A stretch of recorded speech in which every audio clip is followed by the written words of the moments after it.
इस साहब को तो आप पहचानते होंगे। ये हमारे पुराने और बुज़ुर्ग सियासी रहनुमा थे और इस दुनिया में नहीं रहे। इसका नाम अब्दुल वाहिद आरी सर है। अब्दुल वाहिद आरी सर जो हमेशा अदम तशद्दुद की बात करते थे, जो साइन GMCH के रोकार थे और उन्होंने कभी भी तशद्दुद की बात नहीं की।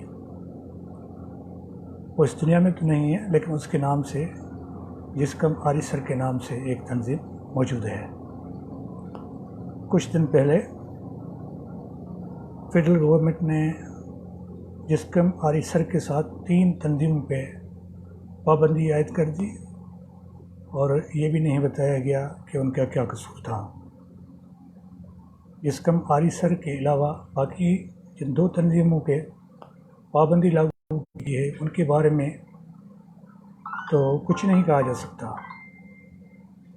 लेकिन जहाँ तक जिस्कम आरी सर का ताल्लुक है, तो उसका जो ट्रैक रिकॉर्ड है वो इस तरह का नहीं रहा कि वो तशद्दुद में मुलव्वस रही हो या दहशतगर्दी या किसी इस तरह के एक्ट में मुलव्वस पाई गई हो जिसको सामने रखते हुए पाबंदी आयद की जाए। ये अजीब तमाशा है इस सियासत का कि यहाँ पे गोली पहले मारते हैं और जुर्म बाद में बताते हैं। तो इस तरह की सूरत कैसे रह सकती है? अगर जिस्कम आरी सर ने कोई गुनाह किया, कोई जुर्म किया, किसी ऐसे एक्ट में मुलव्वस थे जो रियासत के ख़िलाफ़ था या कोई इस तरह की बात थी, तो पहले उनको नोटिस देना चाहिए था, पाबंदी का जवाज़ बताना चाहिए था, ये भी बताना चाहिए था कि ये पाबंदी किस कानून के तहत आयद की जा रही है। सिर्फ किसी को दहशतगर्द करना या किसी तंजीम पे पाबंदी आयद करना किसी भी सूरत में कबूल नहीं हो सकता। ऐसी सूरत हाल में जब मुल्क में मार्शल लॉ ना हो, जब सिविलियन हुकूमत हो, ऐसी सूरत हाल में जब सिविल हुक्मरान बैठे हों और वो जमहूरियत की दावा करते हों, ऐसी सूरत हाल में अगर किसी सियासी तंजीम पे पाबंदी आयद की जाए तो इस पे कई सवाल उठेंगे।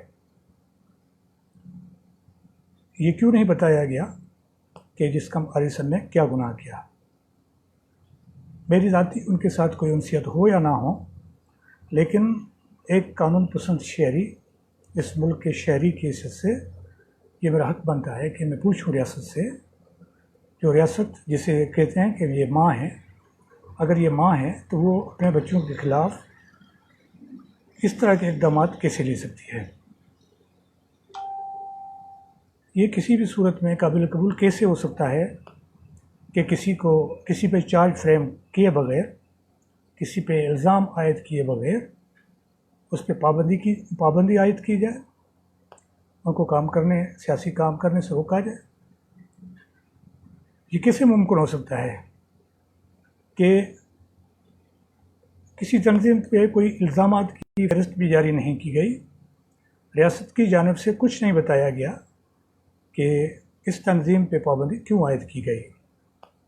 सिर्फ हुकूमत की जानिब से हुक्मनामा जारी करने से ये बात नहीं मानी जा सकती कि ये तंजीम फ़लाँ एक्ट में मुलव्वस थी या नहीं मुलव्वस थी, या इसने क्या जुर्म किया कि नहीं जुर्म किया। ये तब माना जाएगा जब इस तरह की चार्जशीट दी जाएगी और वो चार्जशीट भी मुल्क की अदालतों में चैलेंज हो सकती है। और अब भी हुकूमत का ये एक्ट किसी भी अदालत में चैलेंज किया जा सकता है। जिन 2 बाकी तंजीमों का नाम लिया जा रहा है, उनको तो हम जानते भी नहीं हैं। पता नहीं वो कहाँ काम करती है, किन फरिश्तों के लिए काम करती हैं, किस मुल्क में वो काम करते हैं, उन्होंने कहाँ कहाँ और क्या क्या किया, इसका भी हमें पता नहीं। लेकिन हमें पता है आरी सर के बारे में। जब हम छोटे होते, हम बच्चे थे, तो उस ज़माने वो लेक्चर दिया करते थे।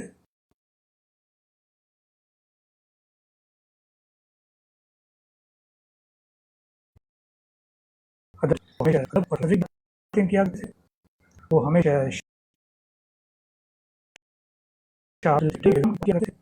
की बात किया करते थे। ऐसे शख्स जिनकी किताबें मौजूद हैं और उसमें भी कहीं ये मौजूद नहीं है कि ये तंजीम तशद्दुद को बढ़ोतरी देगी, तशद्दुद को बढ़ाएगी, एक्ट जो करेगी जिससे रियासत को नुकसान हो। रियासत किसी एक गिरोह का नाम नहीं है। रियासत की ओनरशिप किसी हुकूमत के हाथ में नहीं है। रियासत सबके लिए है, यह मुल्क सबके लिए है और इस मुल्क को बनाने में सबका हाथ है। सबका इतना ही हक है जितना किसी छोटे या बड़े, किसी सिविल या नॉन सिविल का हो सकता है। तो ये खबर जब हम लोगों ने पढ़ी तो यकीन नहीं आ रहा था कि इस तरह का एक्ट भी लिया जा सकता है, और वो भी सिविल हुकूमत के दौर में। अच्छा हुआ ये पीपल्स पार्टी की फेडरल गवर्नमेंट नहीं थी, वरना पीपल्स पार्टी पे भी ये इल्ज़ाम लगता कि वो उनके साथ मिल गए हैं जो ताकतवर हैं। इमरान खान पे तो पहले ही शुबह व शुबहात हैं, उनके लिए तो आंखें बंद करके ये कहा जा सकता है कि उनकी गाइडेंस करने वाले कौन हो सकते हैं।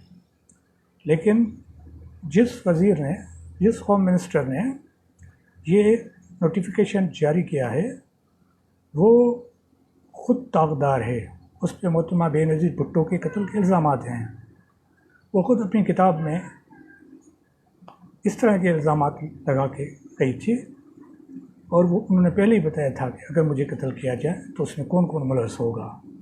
ऐसे लोग जिनका अपना जो ख़ुद जो है साफ़ नहीं है, जिन पे ख़ुद इल्ज़ामात हैं और कभी उन्होंने उनकी वजाहत नहीं की, जिन पे ये इल्ज़ाम भी है कि उन्होंने दुनिया के सबसे बड़े दहशतगर्द को पनाह दी, उनको मेहमान करके रखा, अब वो ये तो भैंस और गाय वाली बात हो गई।